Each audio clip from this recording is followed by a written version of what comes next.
My wife Barbara lives in constant pain from arthritis and other problems and has a implanted nerve stimulator to kill the deaden the nerves, and is on heavy drugs for pain. She understands the truth of that quip that old age is not for sissies. I remember Samuel Johnson in his poem, The Vanity of Human Wishes, which is a devastating reflection on remorseless fate, wrote, "Life protracted is protracted woe." How grim that is. I recently read that one half of the people who are 80 or over either have or will have Alzheimer's. I think somebody here is an expert on that topic. And one day, I asked Dr. Riddle, who is a famous psychiatrist who had been invited by the McCabe's to give a speech at some mental health function. And I said to him, I've just read this statistic, and I find it very discouraging, and I don't know how to cope with it. And he said, well, I think that my only advice is to get on the right side of the statistics. That didn't give me very much encouragement. But of course, the main problem is that many of us are living longer, so that we're into an age where dementia and Alzheimer's and things of that sort affect us. If your life expectancy is 40, you're likely not to run in, but as likely to run into that problem. I read recently that there are over 80,000 Americans who are over 100 years of age, and by in 2040, there are expected to be 580,000. That's really kind of an imposing number. On a more cheerful note, I read recently a study that concluded that with age comes happiness. Life gets better as one's perception as one ages. Older people generally have learned to be content with what they have more easily than younger people.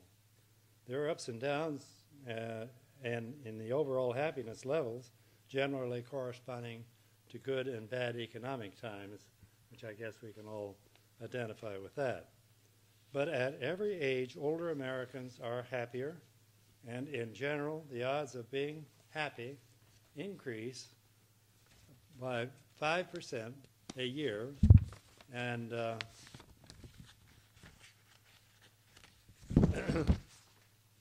and so that those of us who are in our 80s should be very, very happy, I would think.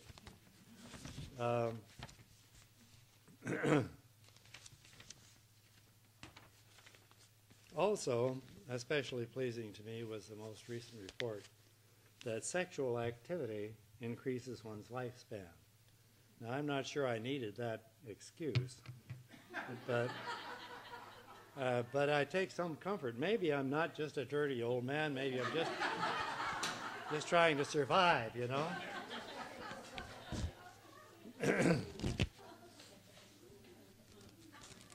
When Bert Schwartz, a psychiatrist, a longtime friend of ours and local, he's well into his 80s, but when he saw that I was going to give a talk of this sort, he sent me a book entitled Young at 100.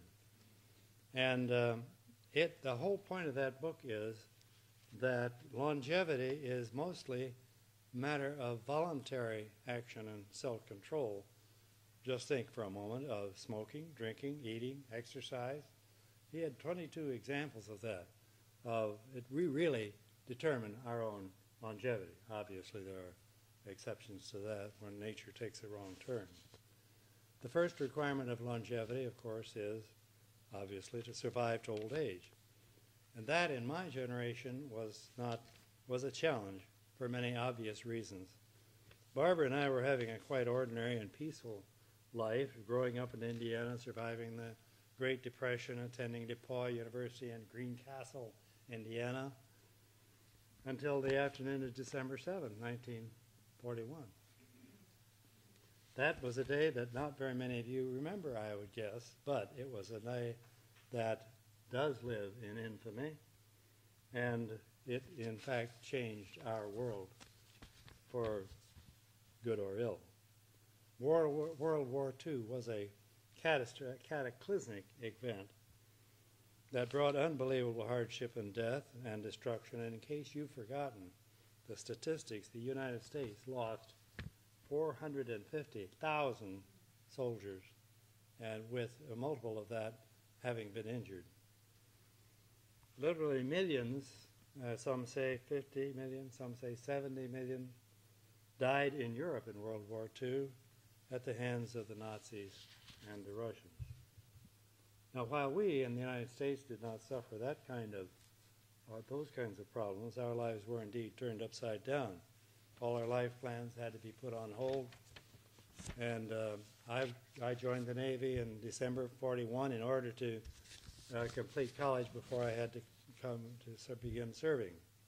And I recently learned that when I was at midshipman school at Columbia University in 1943, there are several friends of mine, or late friends, from Vero Beach there at the same time. We didn't know each other, but one of them was my late good friend Harry Walker, who many of you may know.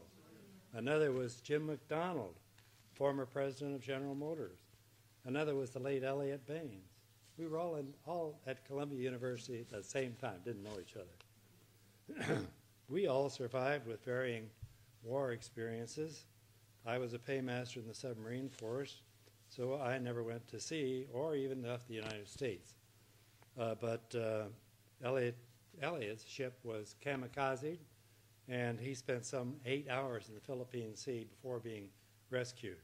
And we all lost friends and family in that Holocaust. But those of us who were not war casualties had to get on with our lives, and no one can really anticipate the life-threatening events that we may face. In 1980, I had open heart surgery with Dr. Denton Cooley in Texas Heart Institute.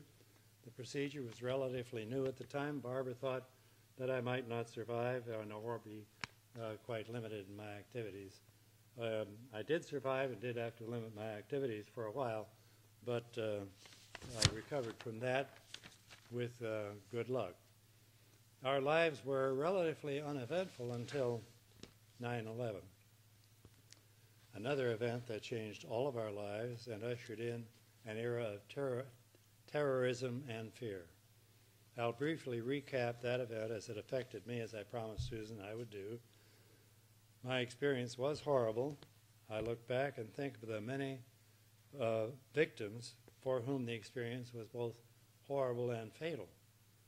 Nearly 3,000 people died that day. And when I have suffered some survivor's guilt, as so many younger people perished while I, at the age of 80, survived virtually unscathed.